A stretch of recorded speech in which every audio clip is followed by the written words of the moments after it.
Hola, buenas tardes. Si os parece bien, vamos a comenzar con la conferencia. En primer lugar, quería daros una enhorabuena porque sé que habéis trabajado duramente en los casos prácticos 3 y 4. Lo he visto por la cantidad de dudas que han surgido y demás. Y quiero deciros que la videoconferencia de hoy la voy a orientar precisamente un poco a ayudaros a resolver esos casos y los casos siguientes. Porque no están 100% relacionados o no está 100% de información en el temario que podéis consultar en la web. Entonces espero que después de la videoconferencia de hoy os encontréis más cómodos para poder resolver los casos.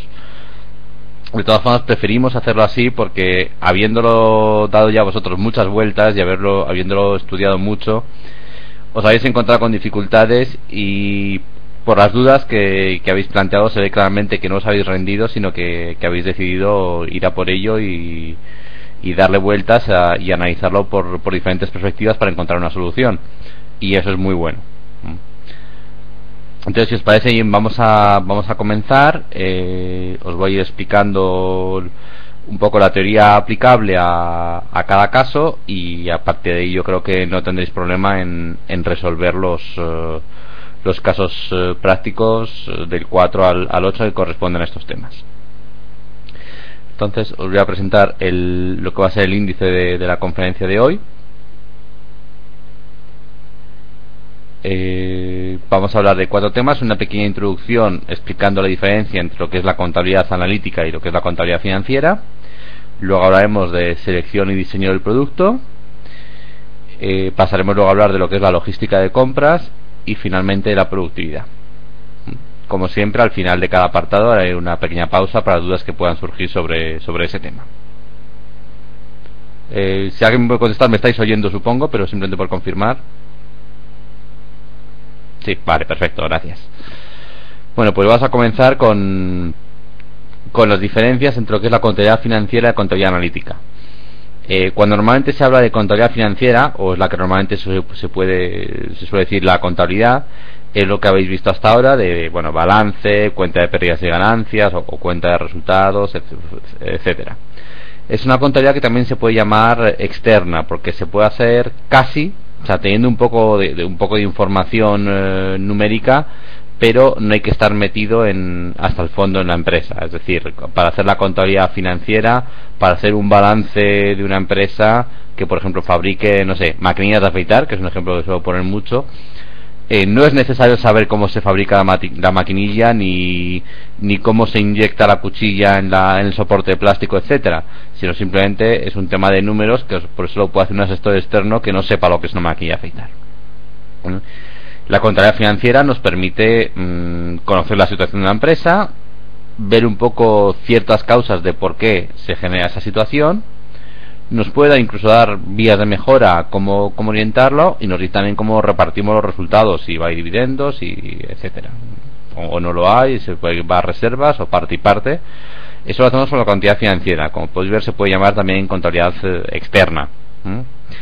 Si en cambio pasamos a la contabilidad analítica, que se llama también contabilidad interna, contabilidad de gestión o contabilidad de costes, lo que realiza esta contabilidad realmente es medir la eficacia de los recursos internos de la empresa, con el objetivo de optimizar la eficiencia. Es decir, en una contabilidad analítica entraríamos mucho más a ver si estamos utilizando la cantidad de plástico adecuada para la maquinilla o estamos perdiendo mucho plástico, si estamos utilizando las mejores cuchillas al mejor precio o no, etcétera, que son aspectos que en la contabilidad financiera no se suelen analizar, por lo menos en los primeros pasos. Entonces, mediante la contabilidad analítica, o también se llama de gestión porque está más relacionada con la gestión interna de la empresa, lo que sería la generación del producto, la creación del producto, se aporta mucha más información, sobre todo referente a la planificación estratégica. Es decir, si va a haber que ampliar la fábrica, si con la fábrica que tenemos nos sobra espacio y a lo mejor podemos montar una nueva línea de productos, en el caso de ampliación o de mejora de las maquinarias, qué objetivos podemos alcanzar y cuáles no, qué medios hacen falta para determinados objetivos, etcétera.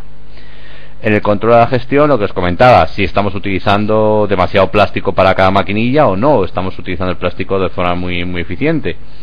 En el caso de una empresa de transportes, pues sería si las rutas están bien elegidas, de tal forma que con el mínima cantidad de kilómetros se consigan repartir todos los paquetes, por poner un ejemplo. Eso que es lo que podríamos entrar en el uso eficiente de los recursos, en este caso de las horas de funcionamiento del camión, de los combustibles y de los conductores.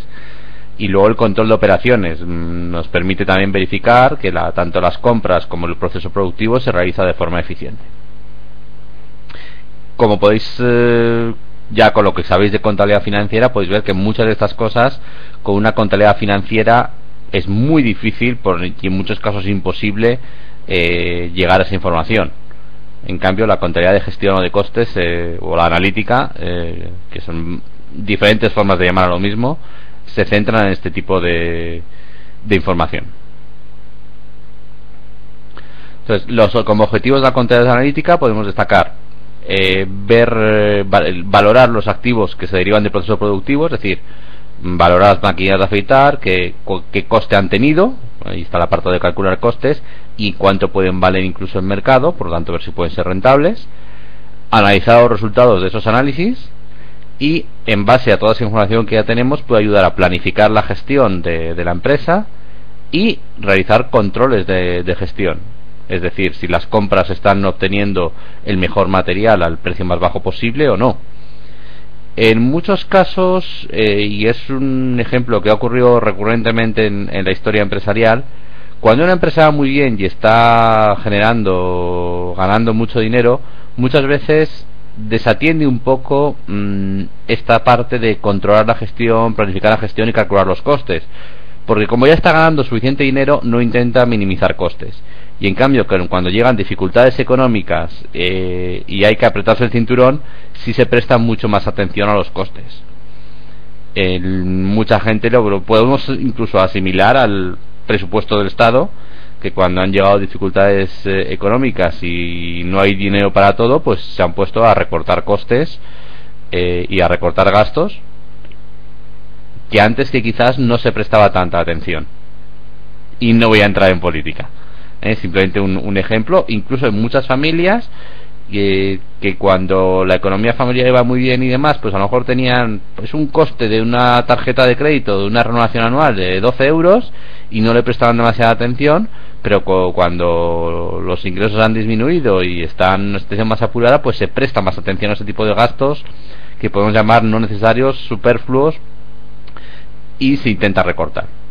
He puesto el ejemplo de una tarjeta de crédito como muchísimos otros, pero en épocas de crisis, quería simplemente informaros que en época de crisis se suele dar más importancia a esta contabilidad analítica que en épocas de bonanza, y siempre es importante, pero es un hecho que ocurre así porque los humanos somos así.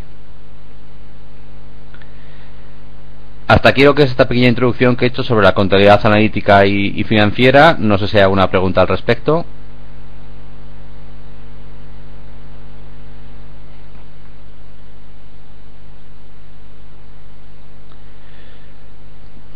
Parece que no hay preguntas, así que vamos a comenzar al pasar al siguiente punto, que es el de selección y diseño del producto. Este punto os va a ayudar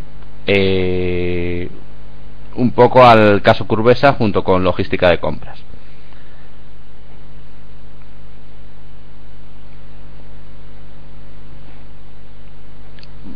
Vamos a empezar a analizar lo que es la creación o un nuevo diseño de un producto y qué es lo que ocurre, cuál es el proceso y qué es lo que ocurre con él. Entonces, hay que partir una base que es de la mayoría de los productos que se piensan las empresas para lanzar con nuevos diseños y demás, 3/4 partes suelen fracasar. Y simplemente, como mucho, 1/4 parte, incluso realmente algo menos, llegan a tener éxito y mantenerse en el mercado. ¿Cuáles son las razones para estos fracasos? Pues porque se ha hecho un estudio de mercado erróneo y se ha pensado que en el mercado iba a haber una demanda mayor de la que realmente hay, o una demanda a precios mayores de los que realmente hay. Un defectuoso programa de lanzamiento, pues porque el lanzar e introducir un producto nuevo en el mercado es complicado y hay que seguir muchas pautas, y si no se hace correctamente, pues el mercado puede rechazar ese producto y no poder mantenerse en el mercado. Otro punto puede ser la reacción de la competencia, es decir, si lanzamos un producto pensando que la competencia va a tardar, no sé, 9 meses o un año en imitarnos, y a los 3 meses son capaces de imitarnos o de copiarnos, o al menos de imitarnos el producto, o de sacar un producto que pueda competir con el nuestro, si estimamos mal lo que va a tardar en reaccionar a la competencia, evidentemente eso puede afectar a los números de nuestro producto. También es muy habitual que el diseño pueda tener pequeños defectos que en un primer análisis no se han detectado, pero que el uso habitual de los clientes que puedan llevar el producto a probarlo en situaciones extremas que al fabricante no se le han ocurrido, puede detectar esos problemas. Por ejemplo, me estoy acordando ahora del caso de el Mercedes clase A. Para aquellos que les gusten los coches, cuando hicieron el lanzamiento, bueno, Mercedes es una marca que tiene un prestigio y aparentemente sus coches siempre han tenido fama de seguros, etcétera.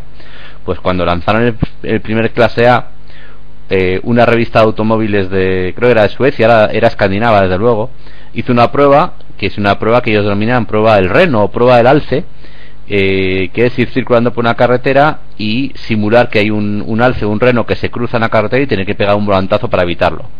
Pues resulta que ellos vieron que el Mercedes clase A era incapaz de pasar esa prueba y que normalmente volcaba. Y era una prueba en la que los técnicos de Mercedes no habían pensado y tuvieron que corregir todo el diseño del coche para que pudiera superar esa prueba. Mercedes evidentemente había hecho todas las pruebas que se les habían ocurrido con el coche, pero esa no se les había ocurrido. Es un pequeño ejemplo de cómo muchas veces los clientes pueden llevar un producto a hacerlo funcionar o a probarlo en unas circunstancias que a nadie se le hubiera ocurrido. He puesto este ejemplo que me acuerdo ahora mismo, pero hay muchísimos de ese tema. El tema de defectos técnicos de producción, pues en cierto modo el ejemplo anterior podría servir, o también que se incurre en costes excesivos, se han presupuestado mal los costes y los costes reales son mayores a lo que se ha presupuestado y el producto no es rentable. Entonces, un proceso habitual para un lanzamiento de un producto es: primero se hace un pequeño análisis teórico de un estudio de factibilidad con análisis de costes, de ver si el producto, pues, si va a haber demanda suficiente, etcétera. A partir de ahí, si esa primera prueba se supera, pasamos a la siguiente prueba, que se haría un diseño preliminar del producto. Después con ese diseño preliminar se hace un test de mercado. Normalmente se suele introducir el producto en determinados mercados que pueden ser una buena indicación de cómo puede reaccionar el mercado en general, y a partir de ahí se extrapolan datos y se ve si se piensa, pues, después de ese pequeño contraste en la realidad, si el producto puede seguir siendo rentable. Se pasa a un diseño más detallado y afilado y luego a un diseño del proceso. Por ejemplo, estas pruebas de test de mercado en mercados que puedan ser pequeñitos pero que puedan ser representativos de un mercado mucho mayor, podría asimilarse a lo que son las encuestas electorales, a la salida de urnas, o algunas veces, pues, habéis visto algunos comentarios al respecto, pues cuando se empezó a lanzar la fibra óptica en España o la televisión digital, pues empezó haciéndose en pequeños pueblos de a lo mejor 2.000, 3.000 habitantes, pero que pensaban que podían representar todos los problemas o ventajas de toda España y podían servir como conejillos de indias, por llamarlo de alguna forma, para hacer las pruebas. Evidentemente, si uno comete errores al elegir dónde realizar esos muestreos, luego puede influir mucho en la rentabilidad del producto o en que haya muchísimas diferencias entre lo que esperas del producto y lo que consigues de él en el mercado. Y aquí pasamos a la curva de experiencia, que es el primer muro contra el que habéis chocado en el ejercicio Curvesa, creo que se llamaba, si no recuerdo mal. Sí, Curvesa. En primer lugar, quiero que os quedéis con el concepto, que es un concepto lógico. Es decir, cuando uno empieza a trabajar con un producto nuevo, a la base de repetir, de hacer el mismo producto, cada vez tarda menos en hacerlo. Por eso se inventaron, Henry Ford inventó las cadenas de montaje, porque pensó que era mucho más fácil que hubiera 50 personas para hacer un coche, y lo que hicieran fue entre las 50 personas hacer 50 coches, y cada empleado apretara el mismo tornillo en los 50 coches, que cada empleado, en lugar de que cada empleado hiciera un coche entero. Pensaba que iba a ahorrar tiempo y por tanto dinero con esa fabricación en cadena o en serie. ¿Por qué? Porque cuando repetimos las tareas aprendemos y conseguimos hacerlas con menos tiempo o menos material. Esto es el concepto de la curva de experiencia. Y lo que me importa es que os quede bien claro el concepto. Entonces, puede haber algunas, dependiendo ya el tipo de empresa o el tipo de producto, la curva podremos ahorrar más o menos con la experiencia. Es decir, un picador en una mina, aprendiendo a picar carbón, pues evidentemente al mes de trabajar el carbón en la mina le costará menos picar que lo que costaba el primer día. Igual que a un albañil poniendo ladrillos o a una persona haciendo una máquina de afeitar. Pero en determinados trabajos llega un momento en que se puede llegar ya hasta un límite y ya no se pueda mejorar. O la mejora sea menor. Ahora pasaremos al ejercicio.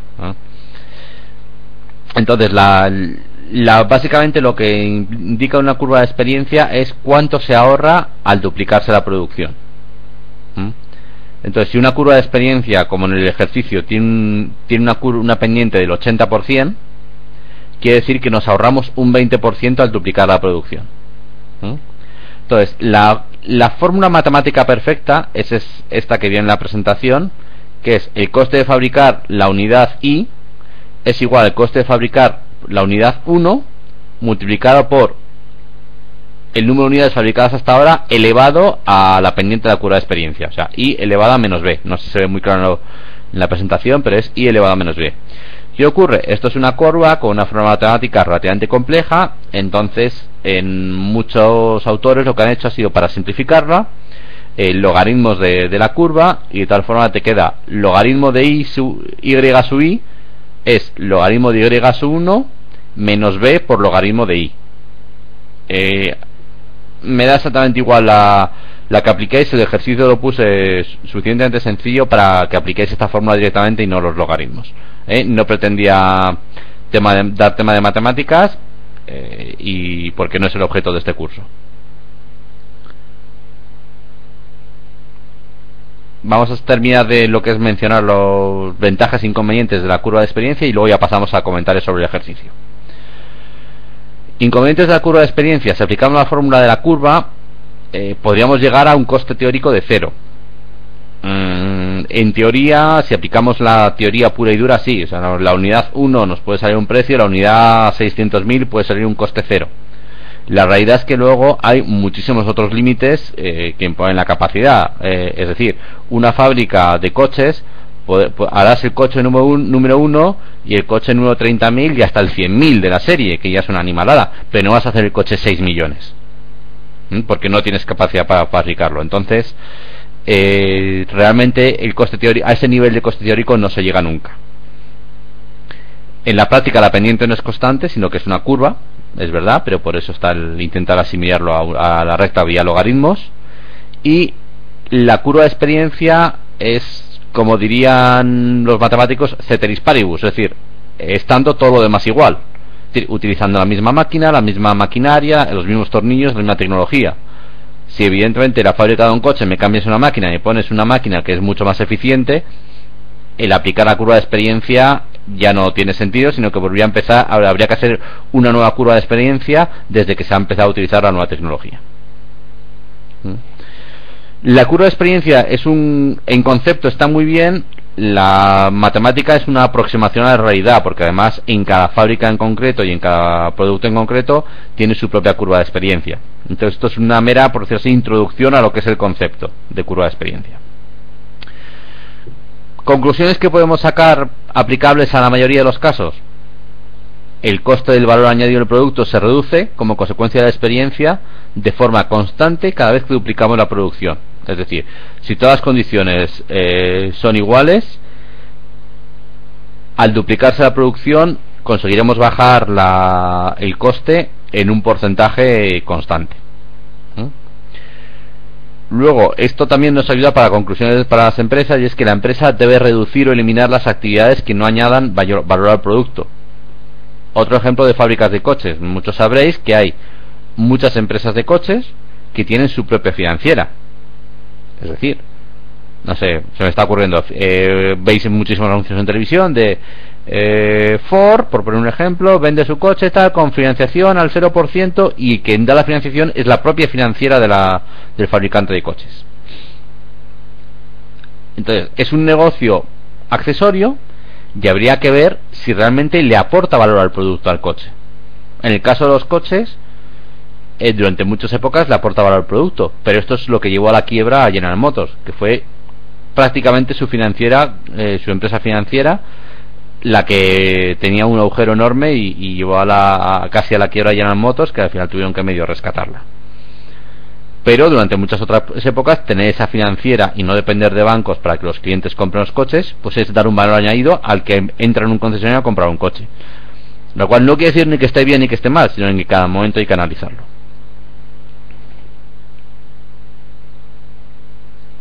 De acuerdo. Ahora ya, si queréis, pasamos a comentar un poquito más sobre el ejercicio Curvesa, y os doy unas pequeñas guías sobre cómo orientarlo.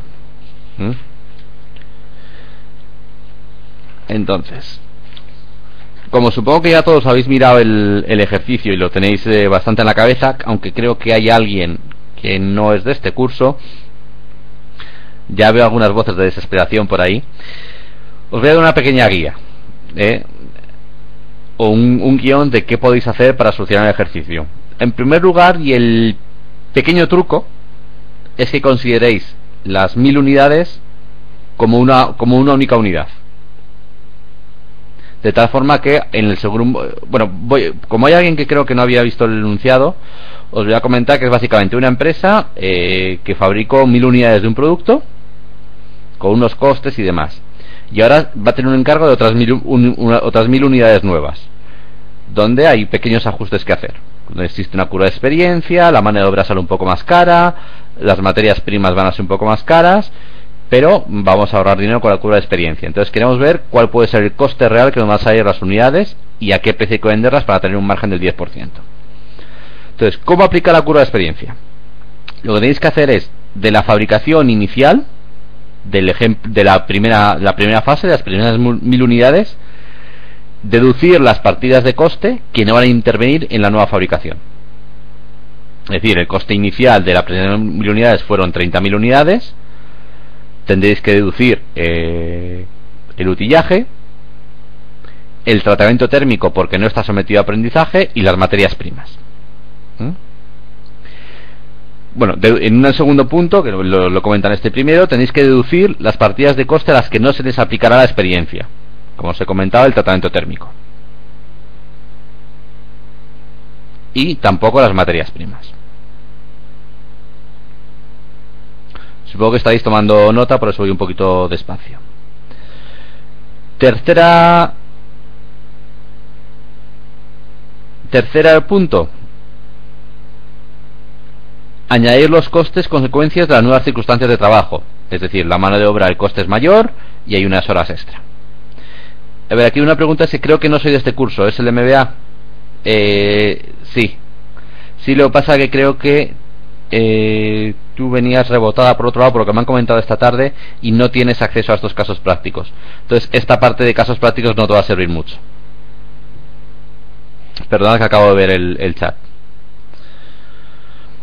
Entonces, hemos deducido ya las partidas que no intervienen en la segunda fabricación. Hemos deducido las partidas a las que no se les aplica la experiencia. Hemos añadido los costes nuevos por las nuevas circunstancias de trabajo, la mano de obra, las horas extraordinarias, y ahora aplicamos el concepto de experiencia. como os he dicho, la curva de experiencia tiene una pendiente del 80%. O sea que en el segundo grupo de 1000 unidades nos vamos a ahorrar un 20% de los costes.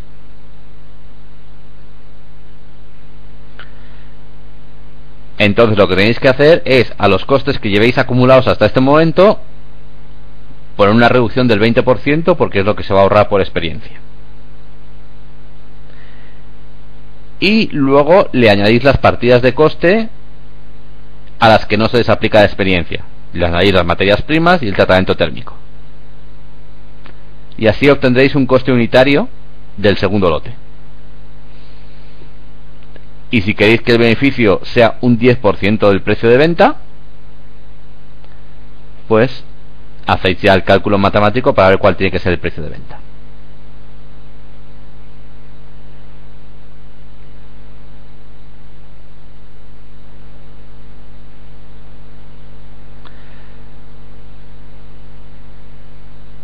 ¿Os ha quedado claro?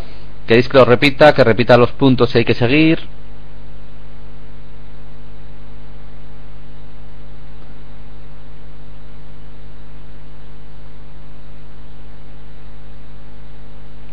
A ver, voy a repetir los 5 pasos poco a poco y a partir de ahí, luego, si hay alguna duda, me lo comentáis. En primer lugar, partimos del coste de las primeras 1000 unidades, que son 30.000 euros, y lo tenemos desglosado en qué costes han sido. Entonces, de las primeras unidades deducimos las partidas de coste que no intervienen en la nueva fabricación.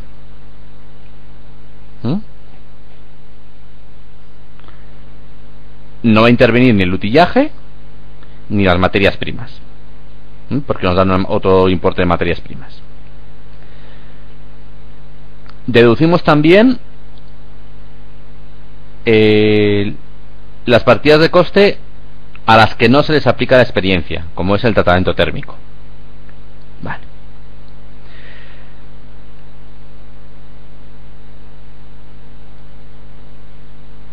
Tercer punto, añadimos los costes de las nuevas circunstancias de trabajo. Son sobre todo por la mano de obra.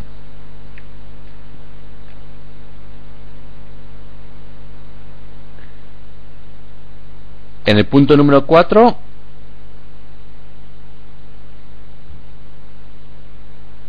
el punto número 4 es aplicar el concepto de experiencia, que es sobre el coste acumulado que tengáis ya calculado, reducís un 20% por la experiencia, porque la mano de obra sí tiene experiencia,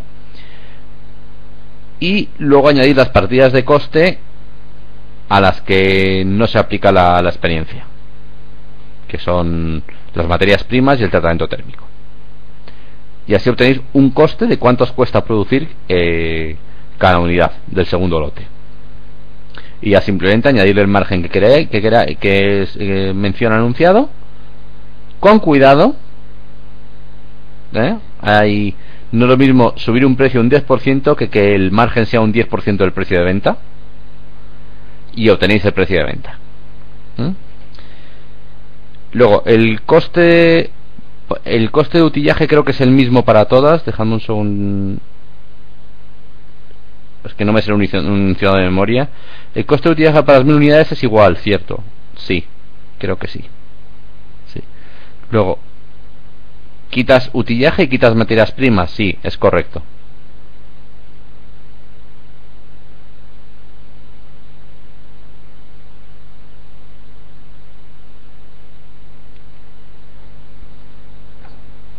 No, perdón, el utillaje en las segundas 1000 unidades no se incluye utillaje. En el cálculo de las segundas 1000 unidades no hay ningún coste de utillaje, porque pone que está amortizado en las primeras 1000 unidades. Y se sigue utilizando el mismo que ya está amortizado, por tanto tiene un coste cero. Perdonad que acabo de ver el enunciado. Eso es, el utillaje, en el cálculo de costes de las segundas 1000 unidades, el coste del utillaje es cero.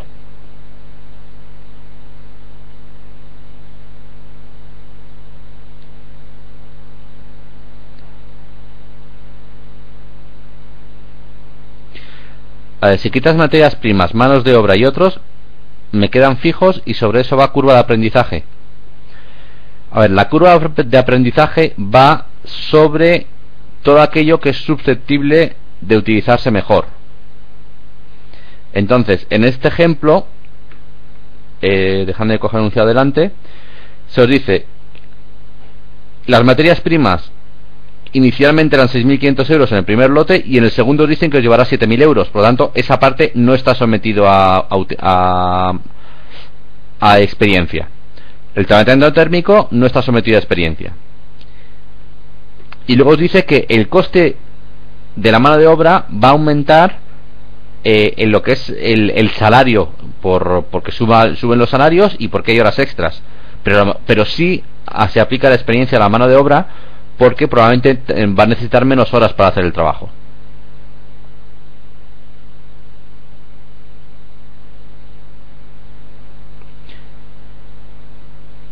A ver, si aplico la fórmula de la curva de experiencia en la mano de obra directa, me debería dar el ahorro del 20%. Y no solo en la mano de obra, tienes que aplicarlo a más cosas. O sea, tienes que aplicarlo después de haber sumado la mano de obra a los costes. O sea, partes de un coste inicial de 30.000, donde vas a quitar determinados conceptos, te va a quedar un saldo donde ya hay incluido parte de mano de obra. Le vas a hacer los ajustes por la nueva mano de obra, por los incrementos de coste de mano de obra, porque han subido los salarios y porque hay horas extraordinarias, y sobre ese saldo que te quede, ahí aplicas la experiencia.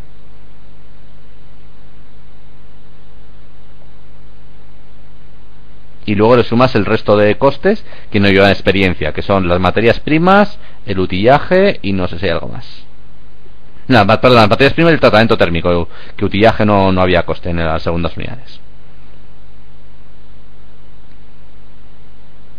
A ver, te repito el proceso y estoy dando ya demasiadas pistas, pero bueno, como sé que lo habéis trabajado bastante, tampoco me preocupa demasiado. Vais a partir de un coste inicial de 30.000. Le vais a restar las partidas de coste que no intervienen en la nueva fabricación. Básicamente le quitáis el utillaje y las materias primas. Y luego deducir las partidas de coste a las que no se aplica la experiencia, que es le quitáis el tratamiento térmico. De acuerdo. Hoy os va a quedar una cifra. Vamos a llamarla X. A ese X le añadís los costes extras de mano de obra, que son porque aumentan los salarios y porque hay horas extraordinarias. ¿Ves? Dice, el coste de la mano de obra aumentará un 10% sobre el valor del primer lote, que fue de 10.000 euros unidad. Por tanto, le sumáis ese 10% y además le sumáis el coste de las horas extras. De acuerdo. A esa nueva cifra que os quede, que va a ser Y, le aplicáis el concepto de experiencia, que es básicamente descontar un ahorro de un 20%. Entonces a Y le restáis el 20%, porque es lo que vais a ahorrar por la experiencia, y os va a crear una cifra Z. A esa cifra Z le sumáis las materias primas y de las segundas unidades y el coste del tratamiento térmico. De ahí vais a obtener un coste unitario, que es lo que os va a costar fabricar cada unidad del segundo lote. Vamos a llamarlo A, como queráis. Entonces, en el ejercicio se os pide que me digáis a qué precio hay que vender las unidades si queréis que las unidades tengan un margen del 10%. Y insisto, releed bien eso, y calculadme cuál es el precio al que se tienen que vender las unidades.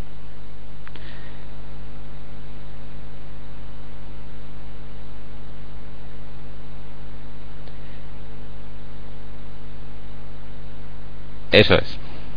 ¿Ha quedado ya claro todo el proceso? Ya está muy mascadito, ya está. Exactamente, el ejercicio se puede hacer sin utilizar la fórmula. Ya os digo, como sé que muchos de vosotros habéis investigado por internet, habéis estado buscando explicaciones y eso es que es muestra de muchísimo interés, lo cual os agradecemos. Pero el ejercicio estaba planteado para que no hiciera falta la fórmula. Si hubiese que calcular el ahorro de costes para un tercer grupo, un cuarto, un quinto grupo de unidades, la fórmula sí que simplificaría mucho el cálculo.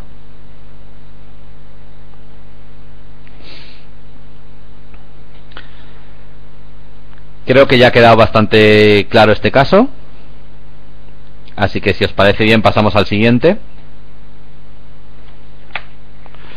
Vamos al siguiente apartado, que es lo que he llamado logística de compras. Dejadme un segundito que reordene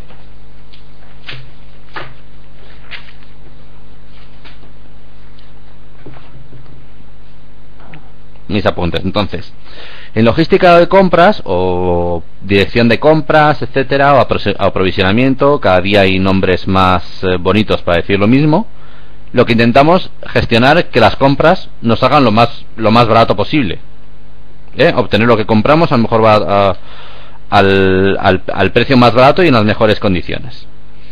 Entonces, bueno, aquí se pueden aplicar, hay muchísimos modelos. Como mi intención es que entendáis el concepto, y básicamente en la realidad cada fábrica, en función de sus circunstancias, tiene su propio modelo.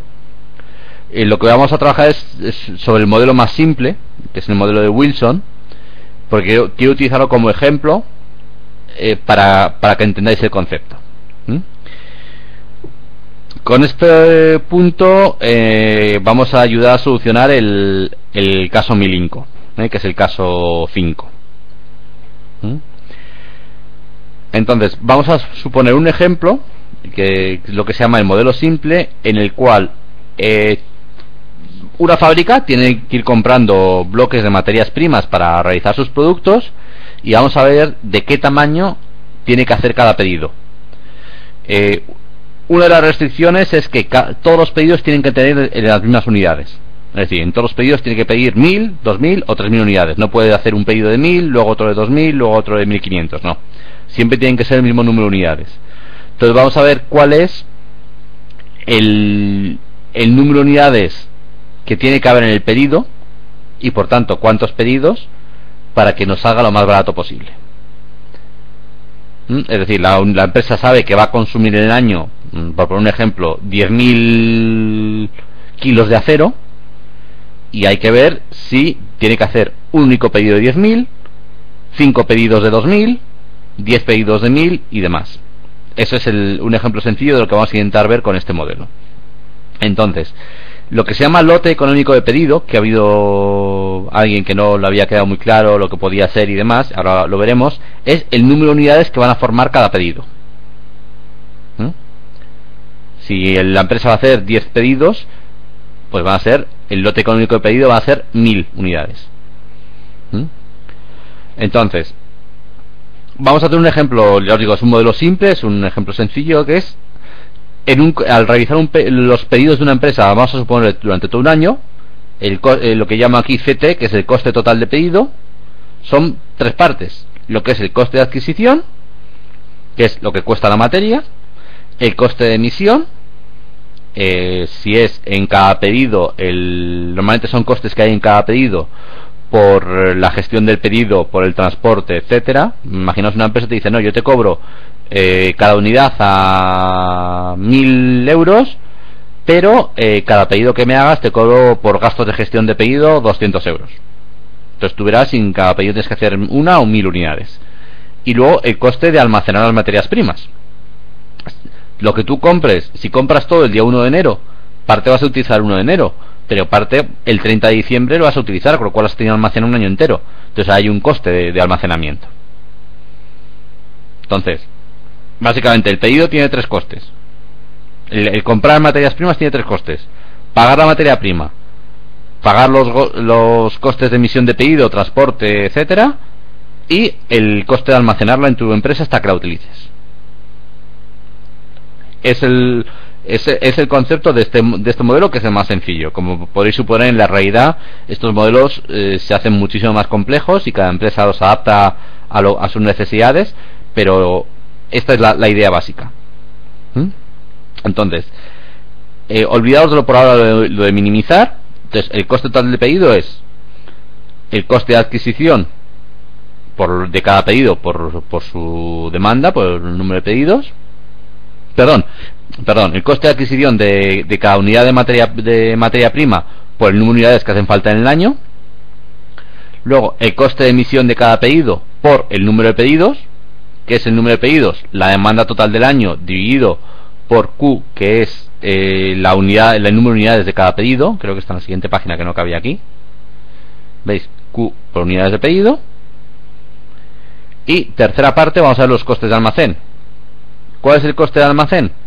Si estamos suponiendo que se hace un consumo lineal de unidades. Entonces, el coste, el saldo medio que va a haber en el almacén es Q medios. O sea, si un pedido tiene 1000 unidades, el saldo medio que va a haber en el almacén durante todo el año va a ser 500 unidades, porque el primer día habrá 1000 y el último día antes de que llegue el nuevo pedido habrá 0. Por tanto, el saldo medio de ese periodo, si el consumo ha sido lineal, es de 500. Por eso viene lo de Q medios.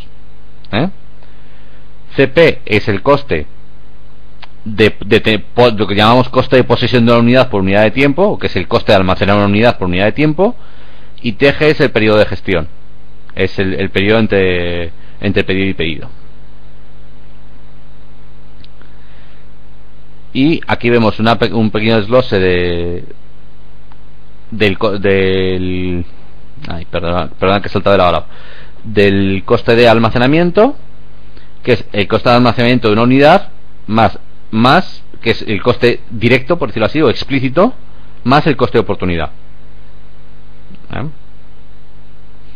Ya os digo, la fórmula la utilizáis. Lo que importa es el concepto un pedido tiene un coste de las materias primas más un coste de emisión, donde se incluye transporte y demás.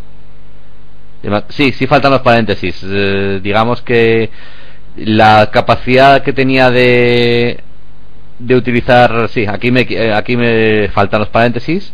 O sea, habría entre paréntesis entre coste de adquisición y ya todo entre paréntesis, más el coste de emisión todo entre paréntesis, y más el coste de almacén todo entre paréntesis. O sea, estamos sumando tres conceptos. Sí, no estaban puestos en la fórmula, pero sí.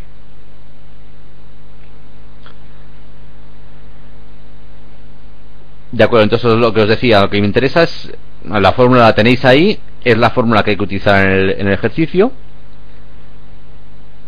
pero me interesa sobre todo el concepto. Entonces, bueno, simplemente entrando un poquito en matemáticas, para conseguir que el coste total sea mínimo, ¿qué hacemos? La derivada del coste total en función de Q, que es la cantidad que podemos decidir, que es cuántas unidades va a haber en cada pedido.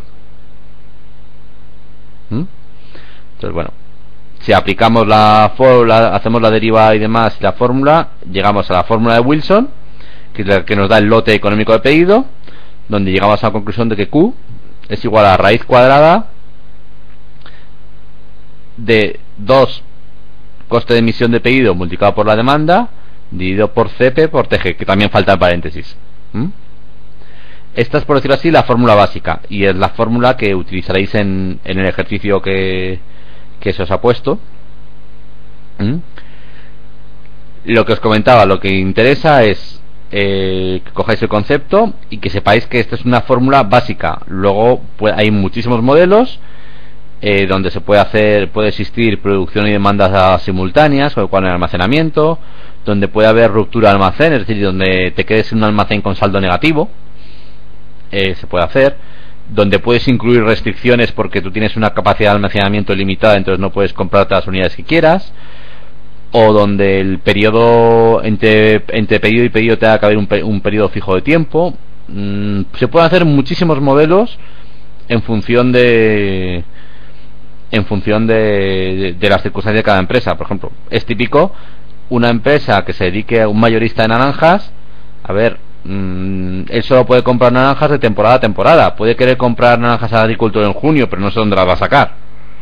Entonces ahí tiene un periodo fijo que entre pedido y pedido básicamente va a calcular que hay un año, porque las naranjas las puede comprar una vez al año o en un periodo relativamente corto del año, y al final lo asumes un día.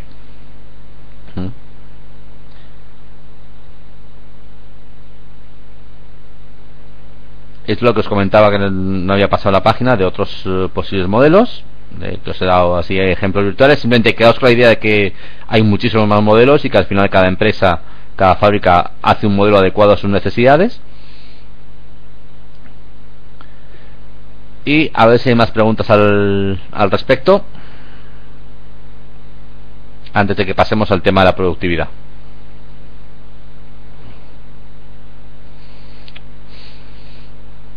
Con que entendáis el concepto del minimizar el coste total de pedido, lo que es el lote económico de pedido y las fórmulas que tenéis ahí en la presentación, podéis resolver los ejercicios sin ningún problema.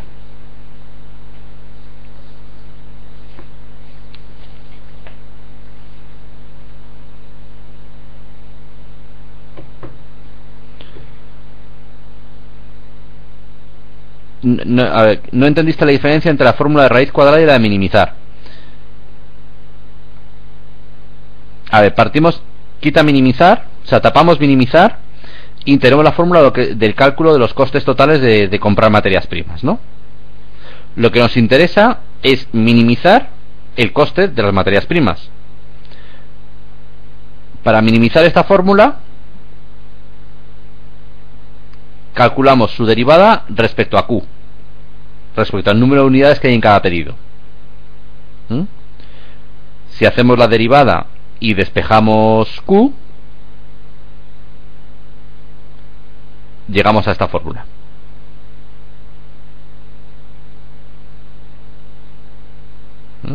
Este Q del lote económico de pedido viene de hacer la derivada del coste total de pedido respecto a Q y despejar Q. No quiero entrar en las matemáticas, pero vamos, es básicamente eso.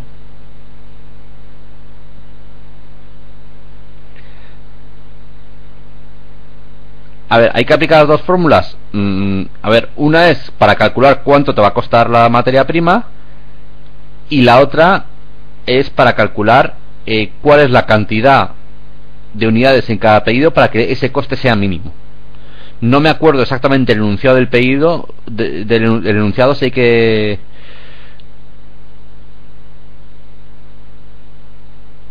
si hay que utilizar las dos fórmulas o solo la segunda. Creo que con la segunda es suficiente. Pero vamos, la segunda es una deriva de la primera fórmula, y nunca mejor dicho, o sea que... Pero con la segunda es suficiente.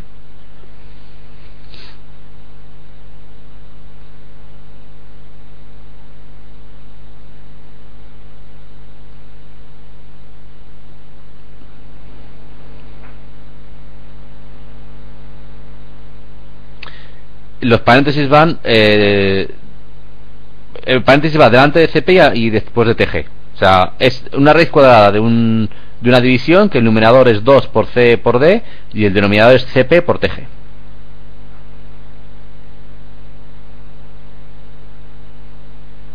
Wilson es la fórmula, que yo sepa.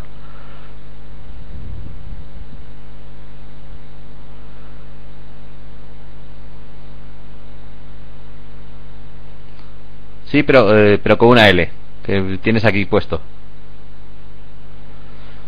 Por lo menos yo la he conocido siempre así.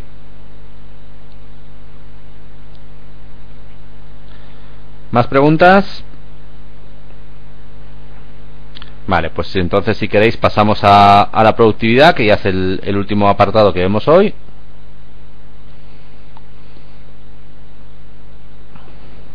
Entonces, bueno, todos habréis oído hablar del concepto de productividad, que básicamente se asocia a rendir más en el trabajo. La idea es perfecta y es lo que es obtener más rendimiento del trabajo que se hace. Ahora vamos a verlo de una forma un poco más económica. Entonces podemos ver que el nivel de vida es el grado de bienestar material que tiene una sociedad. Y es el valor de la producción de bienes y servicios de esa sociedad, lo que sería su Producto Interior Bruto, que es básicamente eso, dividido por la población total. Por eso en muchos países habéis visto que el nivel de... no de desarrollo, pero el nivel económico de muchos países se analiza el Producto Interior Bruto per cápita, por habitante.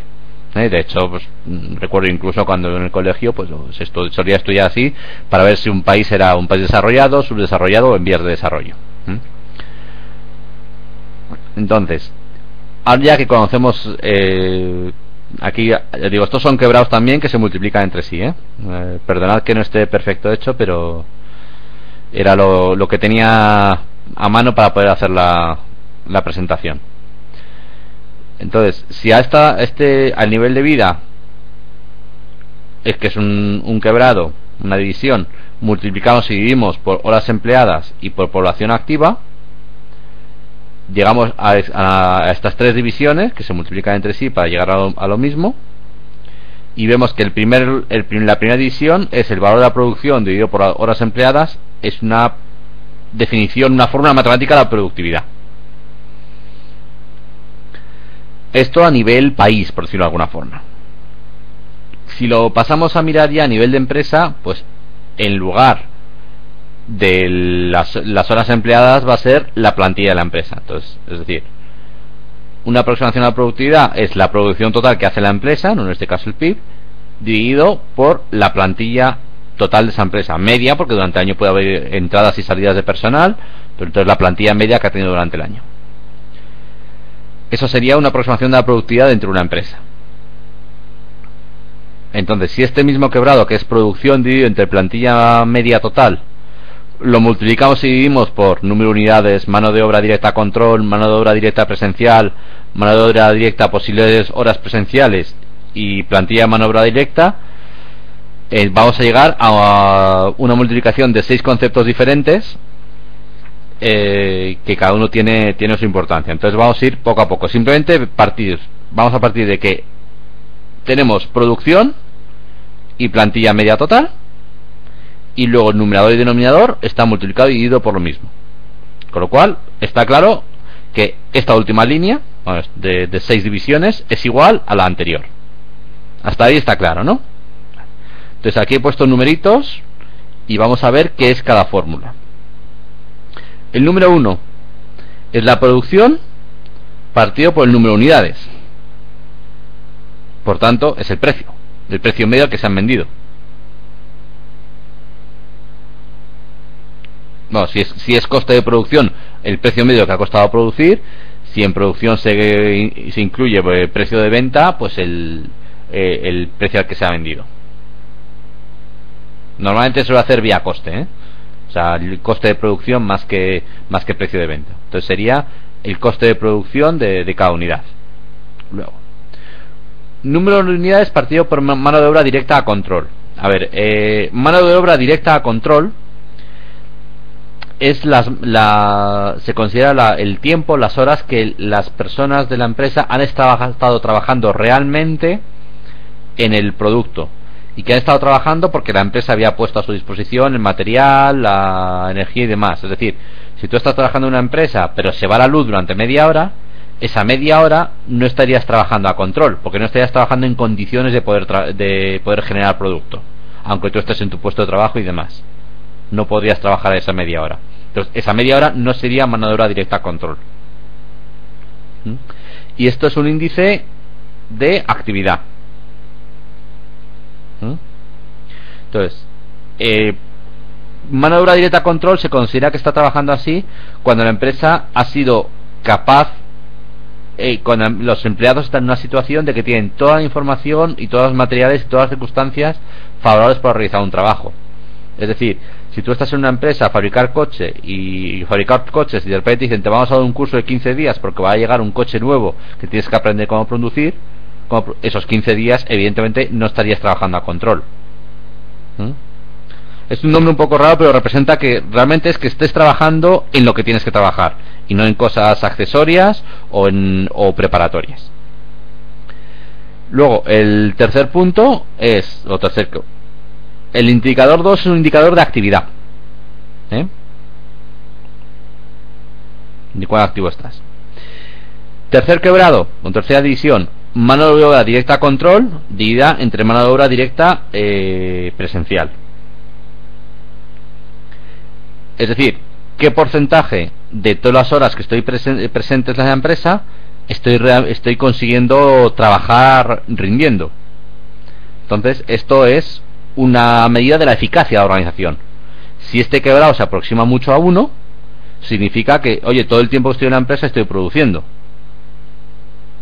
Con lo cual es que soy, en ese caso la empresa es eficaz. Consigue que todo el tiempo que yo esté en la empresa esté produciendo y no que tenga que darme cursos o que no pueda tener electricidad para funcionar y esté parado con los brazos de brazos cruzados en mi sitio de trabajo, etcétera. Luego, cuarto quebrado: mano de obra directa presencial entre mano de obra directa posible presencial. Es decir, las horas que realmente estoy presente divididas por las horas en que habría posibilidad de que estuviera presente o en que debería estar presente. Es un índice de presencia en la empresa o de no absentismo. Es las horas en que estoy presente, la relación entre las que estoy presente y las que debería estar presente. Por tanto, aquí las que se excluyen son por enfermedad, retrasos en llegar a trabajar, etcétera.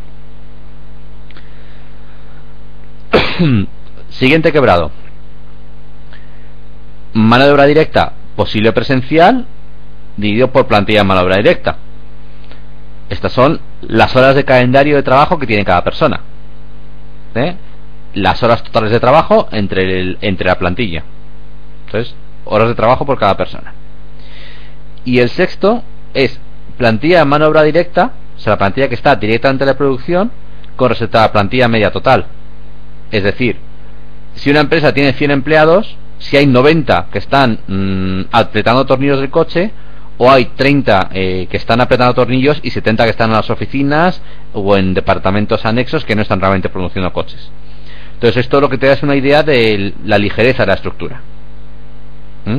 Si cuanto mayor es esta relación, es que la empresa tiene más porcentaje de empleados trabajando directamente en la producción de materia de producto final y menos en otros departamentos, como puede ser, no sé, departamento comercial o departamento financiero o recursos humanos o departamento de formación, etcétera, que no aportan directamente producto a la cadena.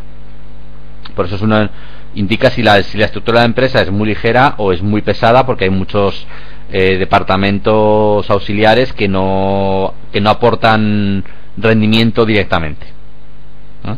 Aunque puedan ser importantes y puedan estar justificados. Eso hay que estar en cada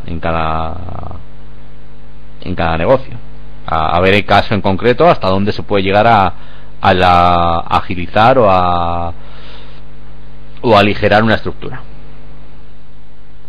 ¿Ha quedado claro este concepto de productividad y cómo desglosarlo?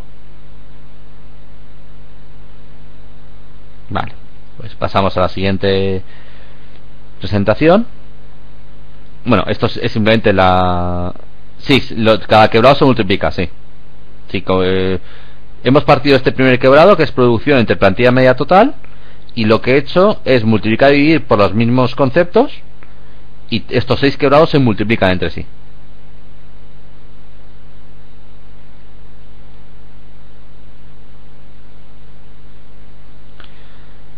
Aquí en esta siguiente página tenéis lo que es la explicación de cada número de la anterior a que corresponde.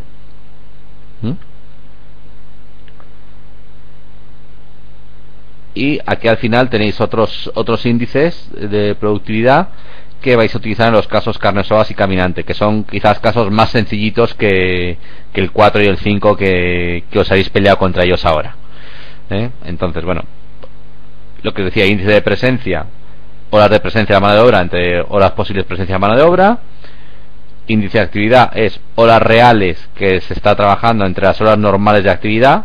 Es decir, aquí incluso puede ser índice mayor que 1. Puede haber que una empresa que tengas que trabajar 8 horas al día, pero que al final estés 8 horas y media trabajando. Lo normal sería 8 horas, pero la real es que has estado 8 horas y media. Índice de rendimiento en horas estándar entre horas reales de actividad. Y índice de productividad, horas estándar entre horas normales de actividad. Son conceptos que utilizaréis para esos casos, que os comento ahí arriba. Pues por mí ya hemos acabado, salvo que surjan dudas de estos conceptos. He procurado que hoy, como era más denso, si queréis, he procurado que no fuera demasiado largo.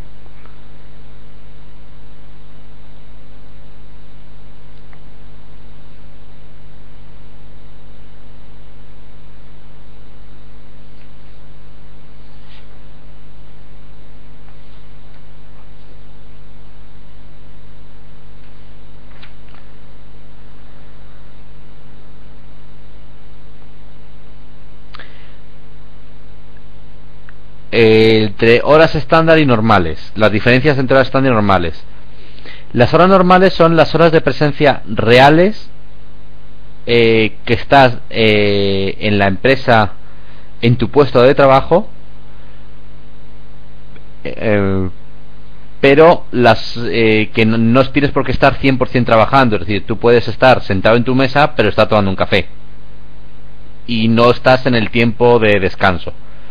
Ese café entraría dentro de las horas normales, pero no dentro de las horas reales. Y las horas estándar son las que tiene la empresa prevista que se dediquen a ese trabajo.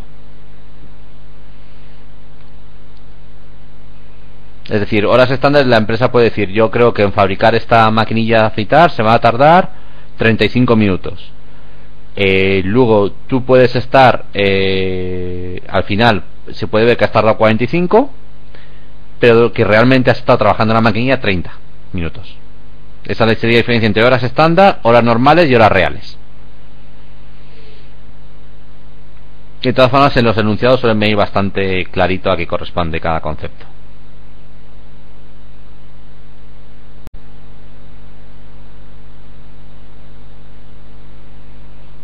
Bueno, pues muchísimas gracias por vuestra atención y nos vemos pronto. Un saludo, hasta luego.